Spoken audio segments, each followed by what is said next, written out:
I met a demon named Gary. He really sucks at his job. By I Live for Scary Stories. I was jolted upright by the sound of my alarm. The clock reads 6 a.m. I slammed my hand dramatically on the snooze button and let out a sigh for no one to hear. Same time, every morning, but it never gets easier. I've been an insomniac ever since I was a child, plagued by vivid, detailed, recurring nightmares. It's as if I lived through entire days in some faraway land only to wake up feeling drained and exhausted and ready for a good night's sleep. One I will never get. I dragged myself out of bed and into the shower, getting ready for work in a dazed mind. Getting ready for work in a dazed state. My body on autopilot, looking in the mirror, I feel sick seeing the lines on my face. The clear representation of how much time has passed since I've been stuck in this endless loop. The cycle of waking up, going to work, sitting behind a desk in a windowless room until the sun goes down, waiting impatiently for the day to end, so I can go home alone to do nothing at all. Not daring to think too hard about anything or to change my dismal routine, for the fear that to break myself out of this trance of monotony would mean being forced to face the reality of how truly miserable my existence is. How empty, how lonely. Looking away in disgust, I feed my cat and leave for work. The day drags on. They all do, but this one in particular. It's getting harder to ignore the face in the mirror, the pathetic, sad face that was once dying to be free, that has now given in to the hopeless knowledge that this is how I will live and how I will die. Day in, day out, day in, day out. Wake up, wait for the day to end, restless, sleep, repeat. Restless sleep, repeat. Exhausted, apathetic, hollow. This is what real depression looks like, I think to myself. I had issues with anxiety and thoughts of suicide when I was young. I was angry, frustrated, hurt, scared. I felt overwhelmed by my emotions, trauma, deep suffering. I felt something. There was a fight in me, even if that fight was directed towards the wrong people at all times. Even if that fear and anger destroyed any relationships I struggled to develop. I felt something. It was loud, like a constant scream in my mind, like a caged animal trying to claw its way to freedom. This fight, this rage, this fire within me is dead. The screaming has been replaced by a silence that is somehow louder. The dark, racing thoughts replaced with an even darker void of nothingness. The fire consumed by a cold emptiness. The defense mechanisms I created to tolerate the chaos inside of me may have worked too well. They have quelled the insanity and the rage, the fear and frustration by hollowing myself out, by emptying my mind and draining my spirit, replacing everything I feel with a numb nothingness, alone in the void, left to learn the hard way that the numb, quiet loneliness is worse than any pain this life can throw at you. I would kill myself if I had the energy or drive to bother. Instead, I sit on the couch and scroll through Netflix until I finally fall asleep. I am suddenly awoken, startled from another horrific nightmare. Whatever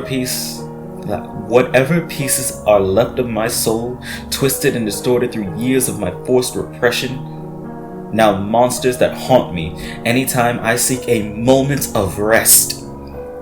You really can't bury the past. You can try, but it will crawl its way out of the grave to hunt you down, a much greater enemy now than it was when you buried it. In a sudden moment of impulsivity, I grab the sharpest knife I own and begin filling the bathtub. This is how it really happens, I think to myself. Less of the drawn-out planned scenario they show you in movies. The reason why most surviving friends and families talk of loved one suicide being sudden and without warning, it is hard to fight the survival instinct, ingrained deep in the primal mind of all creatures. The more time you have to think about it, the harder it will be. The guilt will creep in, the fear will overtake, the desire to end it. It's a moment of impulsivity when the fire inside you, the need to be free, the soul that you drowned out through sorrow and a cold apathy towards life, finally wakes up screaming, urging you to make a move, to do something now, before you fall back into the half asleep and half alive state of being you've grown so unfortunately accustomed to. I hold the knife to my wrist, trying to gather the courage to make sure I succeed. The last thing I want is to wake up in a hospital, everyone crying and doting over me, all the worst imaginable kind of attention for someone who lives such a solitary life. Just fucking do it already! I scream at the face in the mirror.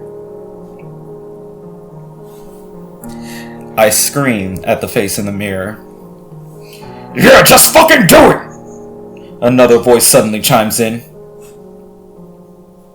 I let out a shriek as the knife drops to the floor. I pick it back up and turn around, holding it out into the air, an empty, threatening empty room. Who's there? I asked through a shaky, panicked voice. Who said that? Who fucking said that? Fear becoming frustrated anger as a weak attempt by my subconscious to force my body into fight mode. Go on, do it! Kill yourself, you miserable bitch! Look at yourself! You're pathetic! What do you have to live for? Just a waste of space on an overcrowded planet, one less sad fuck in a line at the grocery store. Do the whole world a favor, you sad little shit! The voice that spoke was like none I had never heard. Raspy and harsh, like someone who managed to live 300 years smoking a pack of Marlboros a day. The voice clears its throat and coughs a few times, and when it speaks again, the sound is that of a fairly high-pitched tone for a male voice with a very thick British accent. So, sorry I'm late, the voice says. Why don't you stop pointing that knife at me and turn it back around? Please, go on. Don't stop on my account. What the actual fuck, I say, my voice barely above a whisper. Who are you, and how did you get in my apartment? Well, I'm not in your apartment exactly. See, it's more like I exist in the space between worlds in a realm of total chaos, and I have honed in on your location by the beam of your existential misery. So I can sort of fuck with you from the etheric plane. Yada yada. I honestly don't know exactly how it works. Above my pay grade.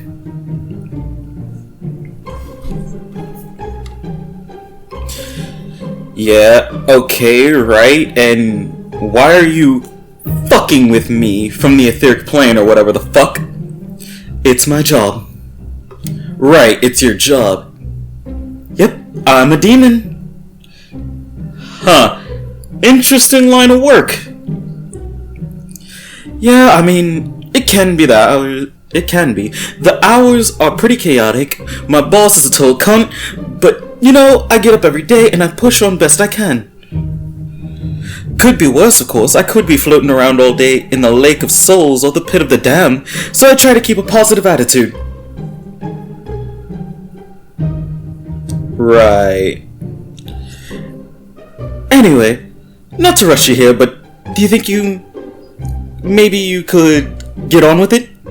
I was just minding my business, having a nice nap, when next thing I knew, I was hurled through all of space and time to this location to help you along with the whole process of turning over your soul to eternal damnation, and quite frankly, I'm tired.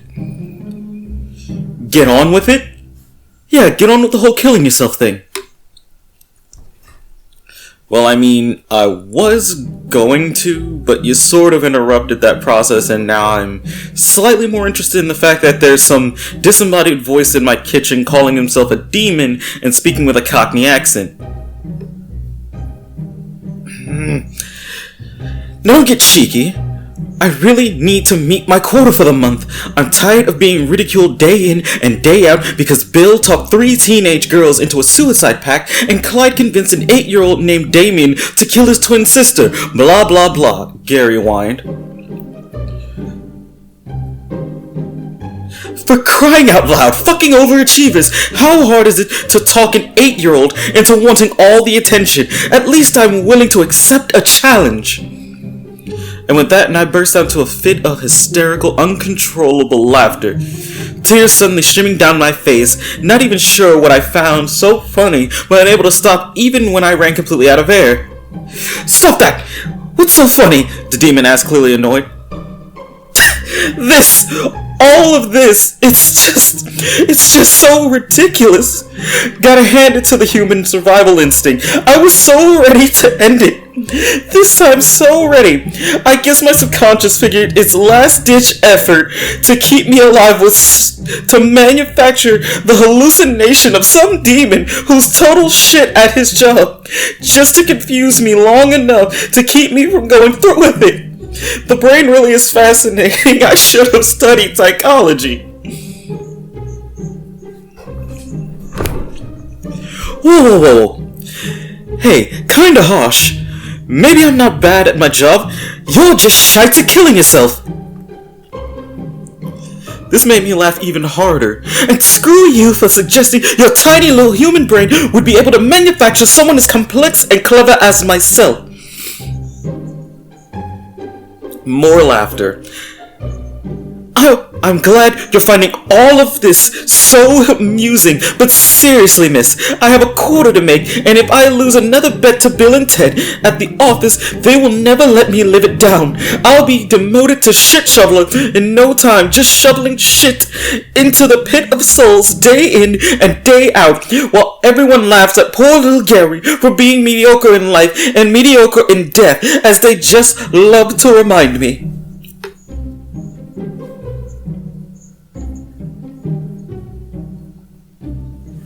Well, that's not nice, I said mockingly through my laughter.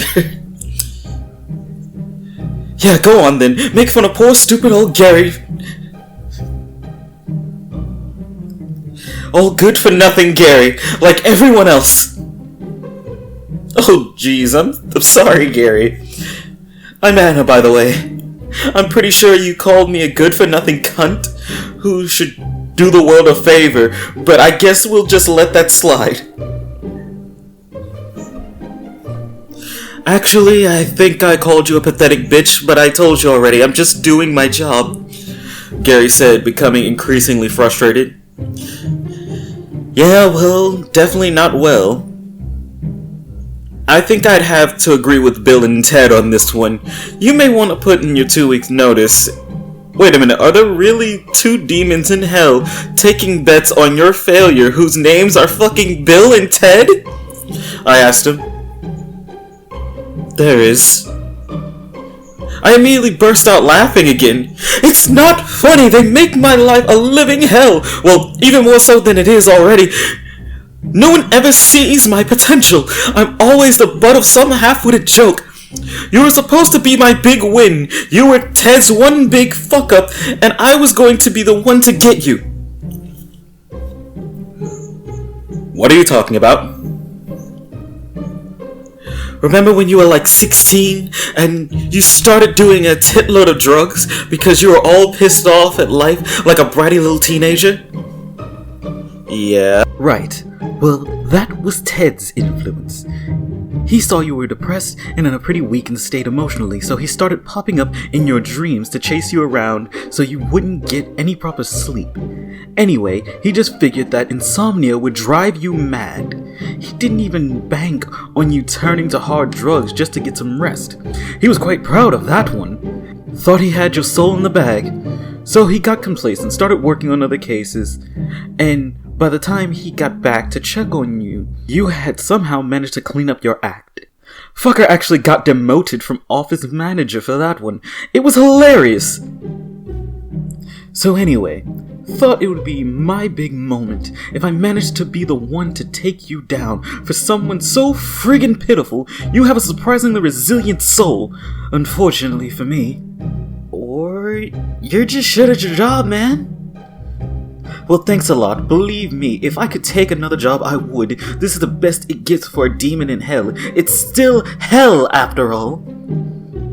Well, sounds more interesting than my job. I mean, yeah, probably is.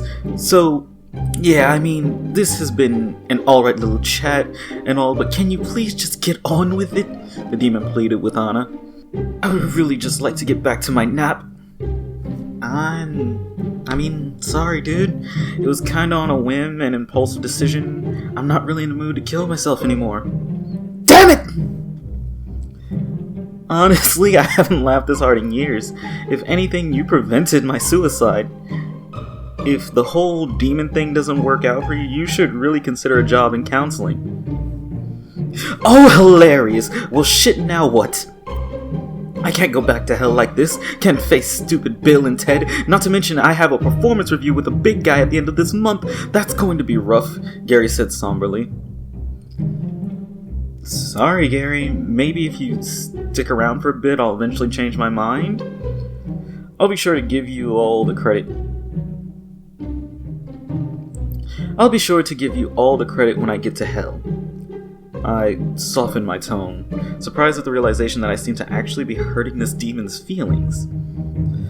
Well, thanks, Anna. I do appreciate it. Sure thing, buddy. If you want, you can keep berating me for a while. Maybe if I have a constant voice in my ear reminding me I'm a worthless cow, it'll speed up the process. Yeah, doubtful. Not even an overqualified demon such as myself could talk more shit on you than you will do already. You're so mean to yourself. What could I possibly say to top it? Fair point. Let's see. You're ugly? Stupid. Nobody loves you and you're kinda short, I guess? Yeah, sorry, Gary, that's not gonna cut it. Probably should have left me alone. I was already doing a pretty good job of talking myself into an early grave before you came along. So, no offense, but considering you really do make a terrible demon, I have to ask, how exactly did you become one? Are demons just born that way? Was it some weird voodoo curse or some shit? Well, nice of you to ask, Anna. No one's really ever asked me before how I got into this line of work. It began a long time ago when I was a boy. I used to be human once too. Believe it or not, you certainly wouldn't know by my appearance, but no, we're not born this way, at least I wasn't. Can I see what you look like? It's pretty bad. You're not gonna like it. I'm ugly as sin, literally. Oh, go on, Gary, don't be shy. Okay. Look in the mirror. I should be able to appear to you there. I walked over to the mirror and watched intently as a figure appeared behind me. At first, just a black silhouette, it slowly began to take form. Gary was not exaggerating. I gasped in horror at the sight of it. A hideous, terrifying creature, the embodiment of evil, its mouth full of broken and jagged teeth, its eyes pitch black and bulging, skin peeling from its face, revealing a gruesome black oozing decay underneath where blood should have been. Holy shit, Gary! You were pretty scary looking, my dude. I know. It's gross. No, it's really not that bad. I was handsome once, kind of. Whatever. So, anyway, I was going to tell you the story of how I became a demon. Right, yeah, actually, I'm actually pretty curious about that.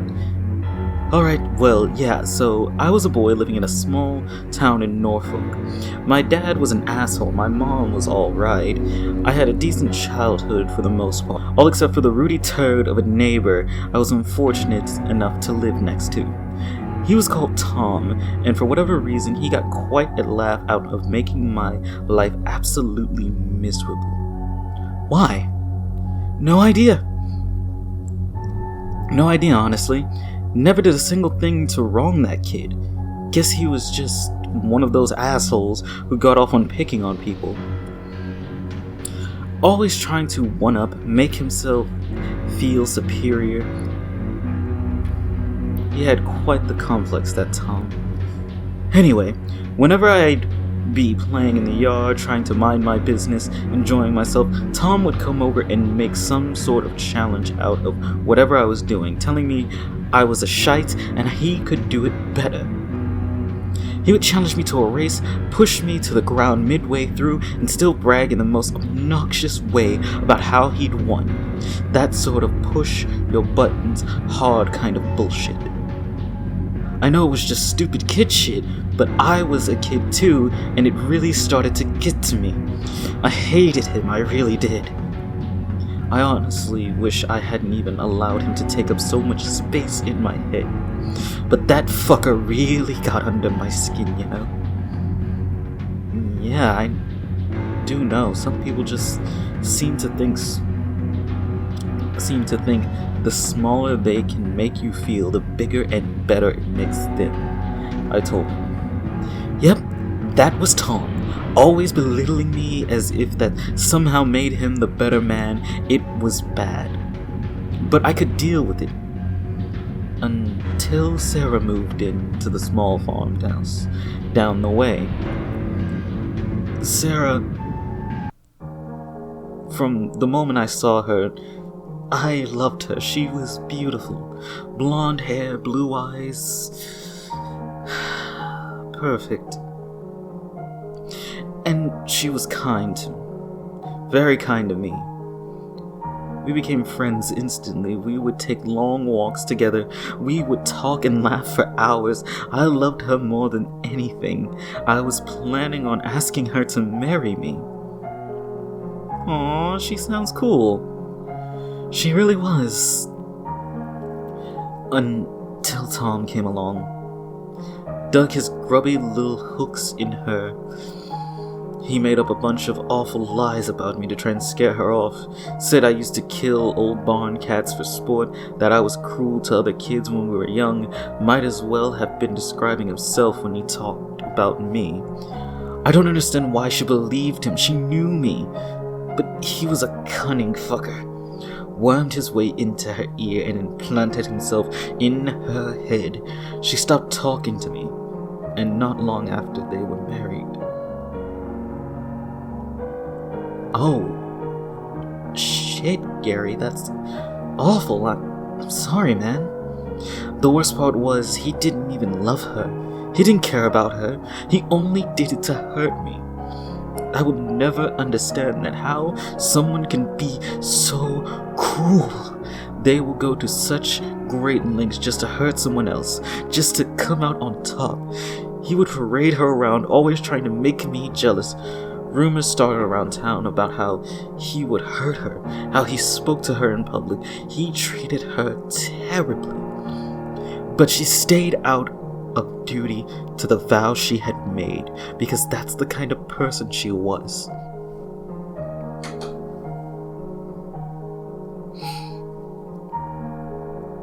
Anyway, I tried to block it out. I was saving money to move far away from that awful little town, away from Sarah and away from Tom. I loved to fish, so to make some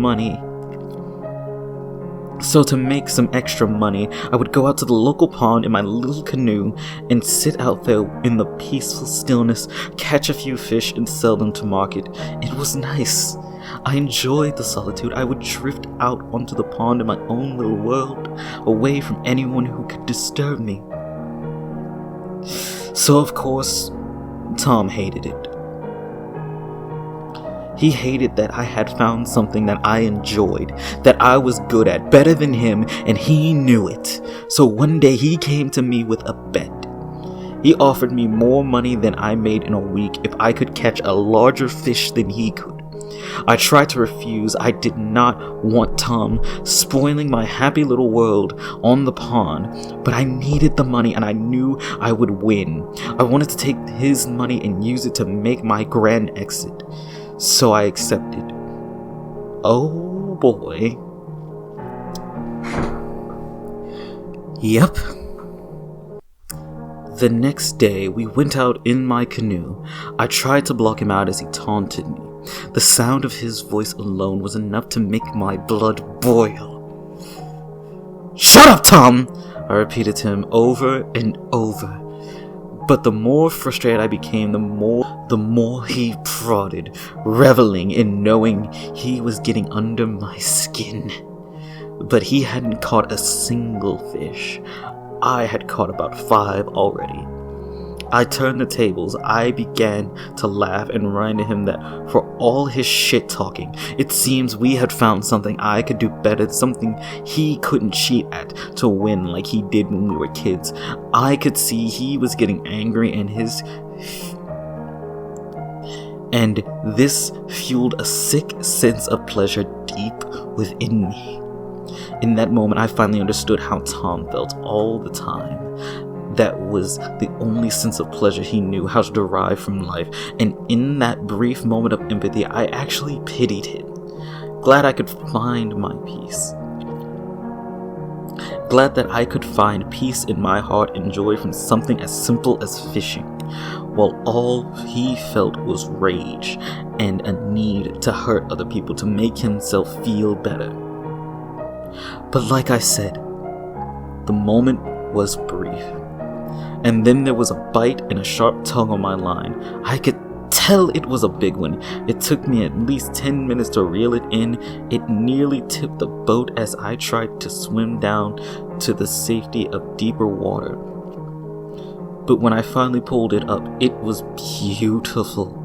A massive fish larger than any I'd ever caught in that pond. I laughed and of course rubbed it in Tom's face that it was time to go home, that there was no way he could catch a larger one than that. I carefully removed the hook, getting ready to toss it back into the pond. "Aren't you going to sell it at market, Gary?" Tom asked.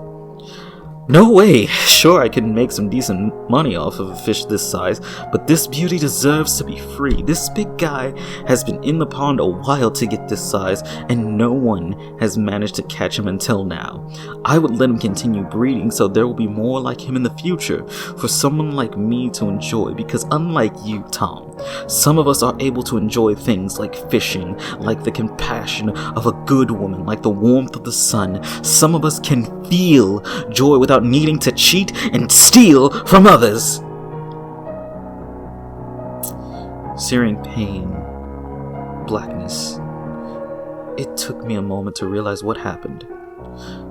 Tom had punched me square in the nose. Blood was shooting out of my face, staining the sides of the boat, and before I could get myself together, I watched helplessly as he bashed the life out of my beautiful catch with a half-empty bottle, laughing as he beat in the skull of that poor bastard beyond recognition, and I just snapped.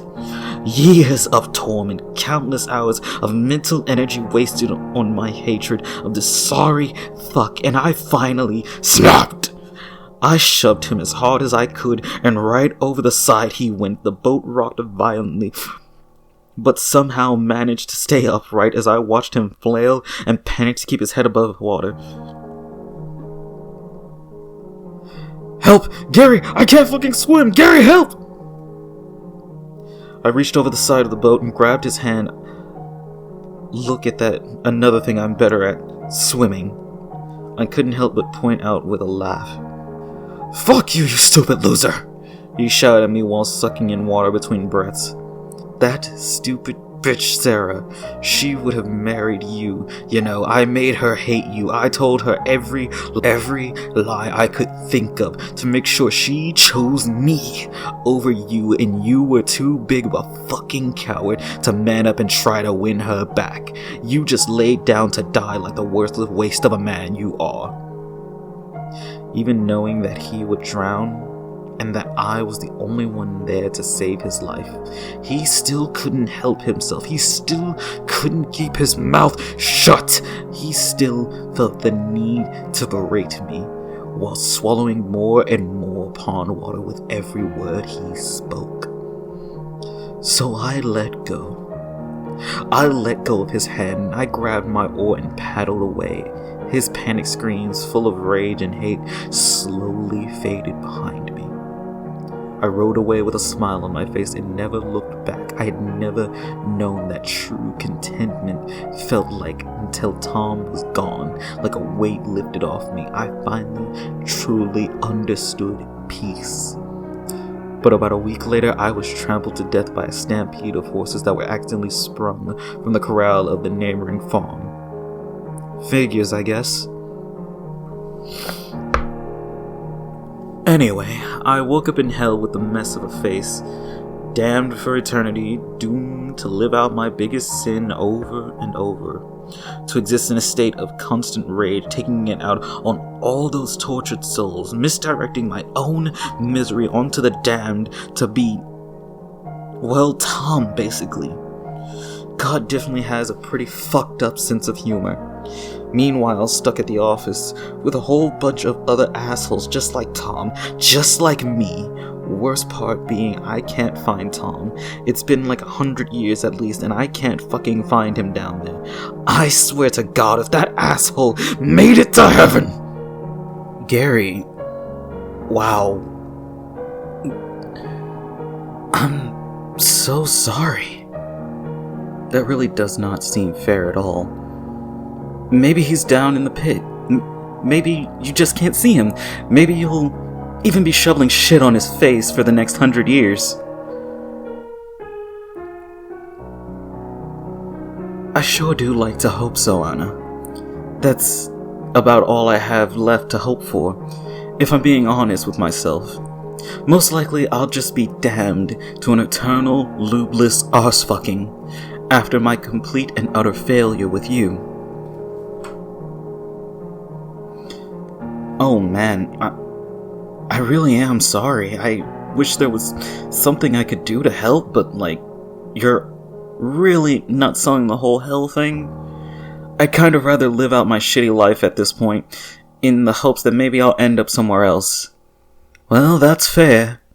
You've probably tortured yourself enough anyway. Hell would just be redundant for you at this point, a bore, really. Guess that's true. But thanks for listening. It's been nice to have someone to talk to. Yeah, man, it's been nice talking to you too, Gary. Thanks for helping me not kill myself. But, again, sorry about that. That's alright. Any other questions you want to ask an old demon before I head back to face the music? Yeah, actually, if there is a hell, that means there's a heaven, right? What exactly do I need to do to get there? Can you give me a list of, requirements or something? Well, as far as I know, it works something like this. Really good people, really good, the ones who somehow manage to avoid giving in to shoving people off canoes, no matter how much they suck, and who live in service of others, they go to heaven. The average Joes like yourself, who don't really do much of anything noteworthy, no offense of course, are reincarnated to try it again, and the rest of us end up in hell, in some form or another. I guess depending on what it is you doomed your own soul to deserve an eternity of self-loathing in a sea of other helpless creatures selfishly dragging each other under while trying to pull themselves out of the pit. Or demons stuck listening to creeps like Bill and Ted all day. Shit like that. Guess my best chance is reincarnation then. Pretty sure I'm not getting into heaven. Yeah, no, you're definitely not. Well, thanks for the vote of confidence. Sorry. Anyway, I guess I better be getting back. Could you do me a quick favor? Sure, Gary. What is it? If a demon named Ted comes around, just don't kill yourself for him, okay? I'll never hear the fucking end of it. Fair deal, buddy. Thanks. Oh, and one more thing. If you could just draw a symbol in your blood on the door, it would help me out a lot. It's like a 3-mile hike up a jagged-ass mountain if you don't teleport directly into headquarters. Hell's really just a pain in the ass at every turn. I picked the knife back up and made a small incision in the flesh of my forearm. With Gary's instructions, I drew the symbol on my front door. Okay, now just put your palm to it and repeat this phrase. Wait a minute. No offense, Gary, but you are a demon. How do I know this wasn't all some elaborate trick to gain my trust and get me to draw this weird symbol thing to open some portal to hell and start the apocalypse or something? Damn! Why didn't I think of that? That would have been a great idea. I really am bad at my job. You know, Anna, you'd make a pretty good demon. Perhaps we will meet again someday. Well, thanks, Gary. No offense, but I really hope not. Okay. Well, bye, I guess. Later, Gary. I put my hand on the door and listened to the words Gary told me to repeat. I opened my mouth to speak, but before I could, I was blinded by the most brilliant light I had ever seen. My entire apartment bathed in this light. I could see nothing else. I was forced to shield my eyes. They felt like they would burn right out of my skull. After a few seconds, I opened my eyes, slowly squinting to see. The light had dimmed, but was still quite profound. And in the center of the pearly gold iridescence was a man, a beautiful man with long brown hair, long white robes, and a pair of seriously old sandals. Holy shit, Jesus Christ, wait, Jesus? Well, hi there, friends, spoke the most soothingly wonderful voice I had ever heard. The words sounded like a song, like the kind of song that would bring a grown man to tears, but also slightly resembled the voice of Ned Flanders. Hi, I stumbled over my words. Are you like Jesus? Why, the one and only, spoke the voice. Well, no, not exactly. Depending on your religion, there's a Korean Jesus, a black Jesus, the list goes on. Basically, we're just a group of hippies who tried to be nice to people and got totally wrecked for it. What? That's a lot. Why are you in my living room? Well, I was just hanging with some friends, sharing a peace pipe with some forest critters in heaven, and when a little birdie told me that there was a demon on Earth trying to talk you into killing yourself. Not cool, Gary. Well, wait, Jesus, he actually saved my life, ironically enough. Yeah, that's what the bird said. You're pretty shit at your job, huh, Gary? Gary began to cry. I'm so sorry, I truly am. Please, Jesus, have mercy. Please forgive me. Well, buddy, that's my job, and I happen to actually be good at it. It's you who needs to forgive yourself. Same goes for you, Anna. You guys realize you've been bigger dicks to yourself than anyone else ever has, right? The room was silent. Neither myself nor Gary could find the words. We were awestruck, consumed in the glory that filled the room. We fell to our knees and cried our desperate apologies to the godly figure that stood above us. Oh, no, now, take it easy, guys. It's all good. As far as humans and demons go, you guys are pretty alright. The man knelt down and put a hand on both of our shoulders. A feeling of true peace, of calm, warmth washed over me. I sobbed as my entire being was engulfed in a love that forced out of all the pain and fear that had shackled me for so long to this miserable state of being. I felt true freedom. I finally understood, well, everything. I understood the meaning of life, of love, of being. I understood the true value of myself and everyone else through the eyes of this godly man. This embodiment of true, unconditional love for all things, who also happened to be just a truly good dude who smoked peace pipes with chipmunks and wore old sandals. Even the guilt and shame I would have otherwise felt in the face of this purity was gone, replaced with forgiveness. As for the first time, I truly forgave myself. I forgave myself for all the pain and suffering I had caused, well, myself. And then I woke up to the blaring sound of my alarm, 6 a.m. It was all a dream. No, how could that have all been a dream? It was so real. I said my thoughts aloud, almost believing Gary could hear me. I began to sob, angry at my own mind for allowing me to feel such peace if it wasn't real to begin with. But as I got up, I saw the dried blood on my hand and the strange symbol on the door. I looked out my window and saw a little bird come to greet me on my windowsill. It sang its sweet song as if directly to me. I smiled at the little Jesus bird, the first real smile I had felt on my face in a long time. I decided in that moment that I would make it real, that I would live the rest of my life in appreciation of all the glory and wondrous joys of this world, knowing that good or bad, all things in life are just experiences to be had. That even in times of sadness, I would rather be sad than numb. And in times of frustration, I would seek out the things that brought my joy and peace. I would seek out the things that brought me joy and peace. I vowed to be kind to others and kind to myself, and I kept that promise. I decided to live the fullest life that I possibly could. I met a man and was married.